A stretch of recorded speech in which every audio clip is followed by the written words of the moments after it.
தமிழக வெற்றி கழகத்தோட மாநாடு சம்பந்தமா ஒரு அப்டேட் பாத்தீங்கன்னா கிடைச்சிருக்கு. சோ அது என்ன அப்படிங்கறத பத்தி இந்த வீடியோல டீடைலா பார்க்கலாம். தமிழக வெற்றி கழகத்தோட முதல் மாநாடு அவ்வளவு ஈஸியா நடக்க கூடாது அப்படின்ட்டு ஆளும் கட்சி ஏகப்பட்ட வேலைகள் பாத்துக்கிட்டு இருக்காங்க. சோ அந்த பிரச்சனைகள் எல்லாத்தையுமே சமாளிச்சு இந்த மாநாட்டை நடத்தியே ஆகணும் அப்படிங்கிற குறிக்கோளோட தளபதி இருக்காரு.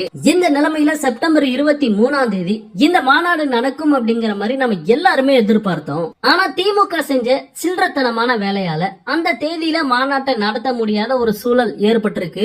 இந்த நிலைமையில அக்டோபர் 15 மாநாடு நடக்கிறதுக்கு வாய்ப்பு இருக்கு அப்படிங்கிற மாதிரி சொல்லிட்டு இருக்காங்க. ஆனா இப்ப வந்திருக்க ஒரு லேட்டஸ்ட் அப்டேட் என்ன அப்படின்னு பார்த்தோம்னா அக்டோபர் 15 மாநாடு நடக்குமா அப்படிங்கிறது ஒரு பெரிய சந்தேகமா இருக்குன்னு ஒரு அப்டேட் பாத்தீங்கன்னா கிடைச்சிருக்கு. அதாவது அக்டோபர் 15 மாநாட்டை நடத்த வேணாம் அப்படின்ட்டு தளபதியே பாத்தீங்கன்னா ஒரு முடிவு எடுத்திருக்காராம். தளபதியோட இந்த ஒரு முடிவுக்கு ஒரு முக்கியமான காரணம் இருக்கு. என்ன அப்படின்னா அக்டோபர் மாசத்துல இருந்து மழை ஸ்டார்ட் ஆயிடும். சோ மழை காலத்துல மாநாட்டை நடத்தினா அது சரியா வராது அப்படிங்கிற மாதிரி தளபதி யோசிக்கிறாராம். எனக்கு தெரிஞ்சு இதுவும் திமுக செஞ்ச ஒரு சதி வேலையா இருக்கிறதுக்கு வாய்ப்பு இருக்கு.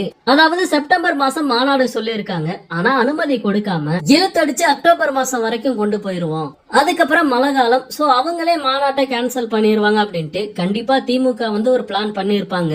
சோ அவங்க போட்ட ஒரு பிளான் தான் இப்ப நடக்குதோ அப்படிங்கிற மாதிரி எனக்கு ஃபீல் ஆகுது. ஓகே நண்பா, மாநாடு அக்டோபர் மாசம் நடக்குமா நடக்காதா அப்படின்ட்டு எந்த ஒரு அபிஷியல் அப்டேட்டுமே இது வரைக்கும் வெளியில வரல.